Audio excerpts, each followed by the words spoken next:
Hi y'all, I'm Chase. This is my 2017 Road King with a Milwaukee-Eight 107, affectionately known as Alice. You know, this video, I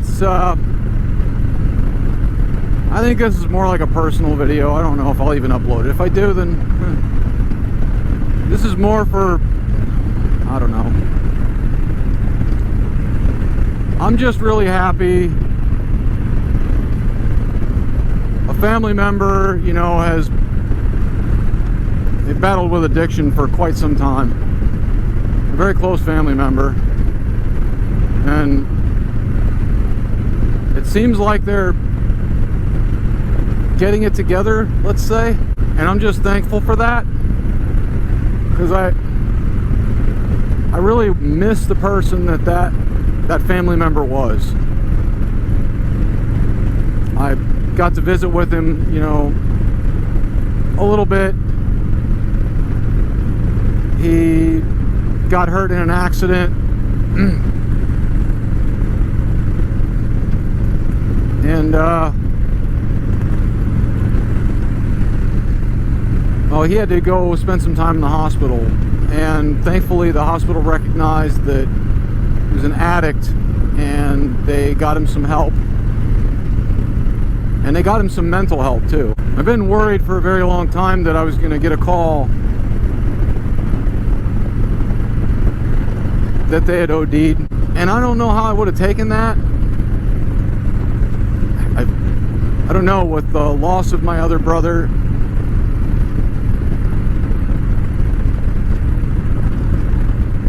I don't know if I would have decided to take that okay or not, but I don't know how I would have taken it. You know, losing people is really hard.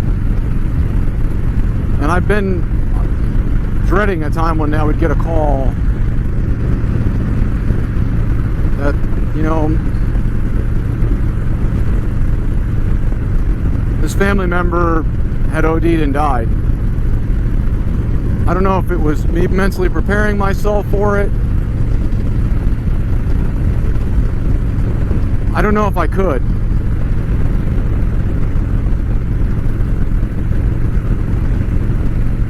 If you're watching this,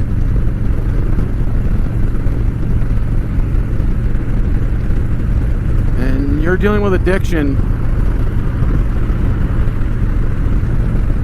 I know a lot of people think that everybody just hates them, or they stopped caring about them because, I don't know. But it's not that.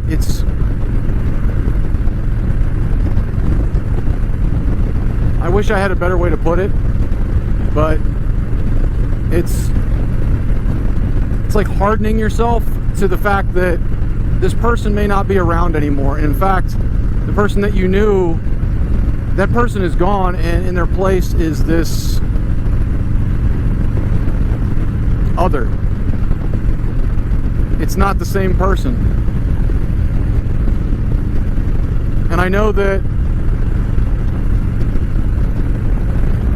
it's a hard subject for people to deal with.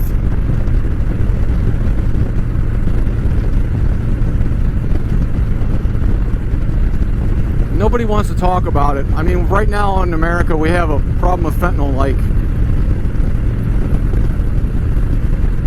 I don't know if we've ever had a problem with any other drug like this. Maybe cocaine?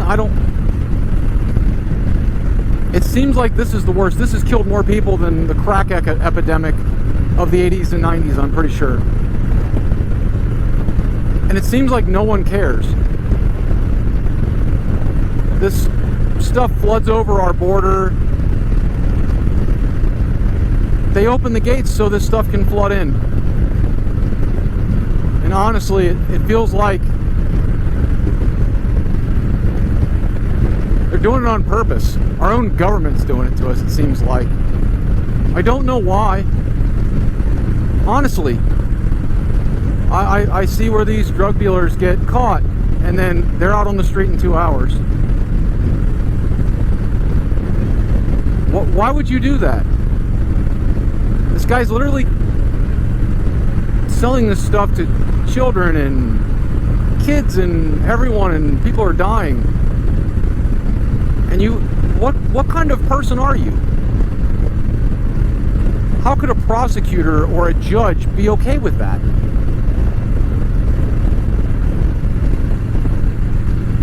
Unless there's some ulterior motive. Well, you think these people didn't get a fair shake and that's why they're drug dealers, so they deserve to be back on the street so they can do more damage? Unless you're doing the drugs too. I mean, literally, gangbangers that are shot and murdered people right back out on the street. $2,500. Released on their own recognizance. It's infuriating. There's some addicts around where I live that are maybe on fentanyl and stuff. But when I go up north to those big cities, it's heartbreaking.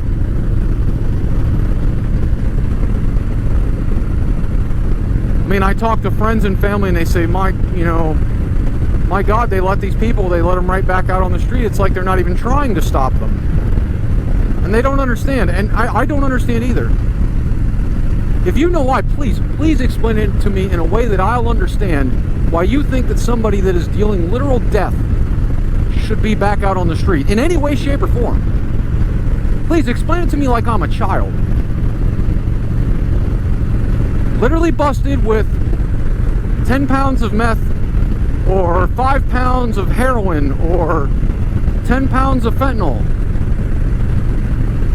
They're sitting in a house with it. They get raided by SWAT.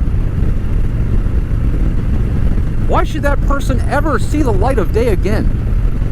The damage that they've done to society is, it's beyond belief. And they don't care. I think most of them are sociopaths. They just don't care about people. They don't care about their fellow man at all. They have no problem dealing it to 12 and 13-year-olds. Hell, they have no problem getting 12 and 13-year-olds to deal it to other 12 and 13-year-olds.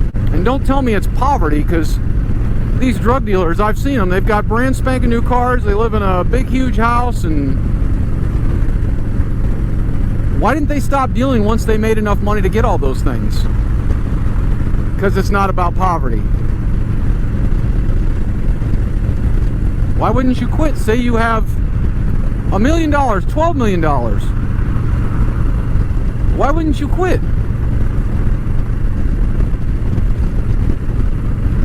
Like I said, because it's not about poverty.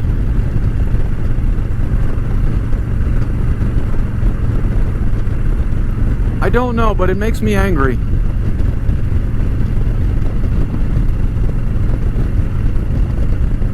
Especially when I've seen a family member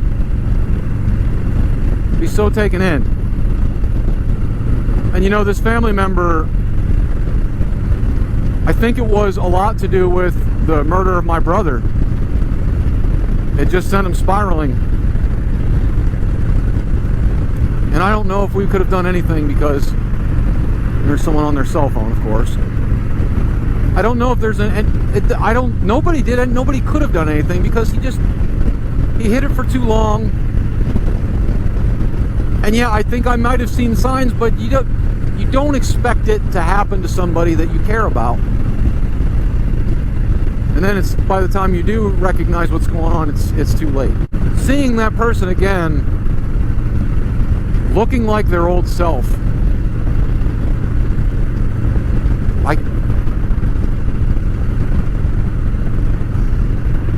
can't tell you how happy that made me. I thought for sure that I was going to lose him, but I'm hoping he pulls through. He's doing really good now. This might be the hardest video I ever made. If you're out there and you're an addict, I can't imagine what you're going through, but I've seen how devastating addiction is. And I know you think that maybe that everyone's given up on you and nobody cares, but I care, damn it. Try to remember that person that you used to be. Try to get help. And I know it's hard. there's help out there for you. If you're in a large city, there's a lot of programs.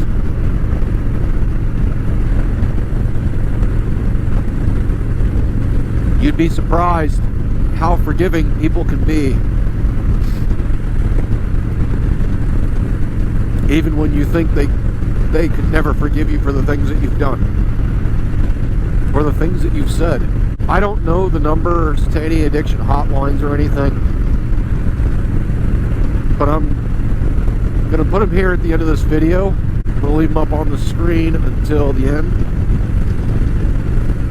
And I'm going to put them down in the description too.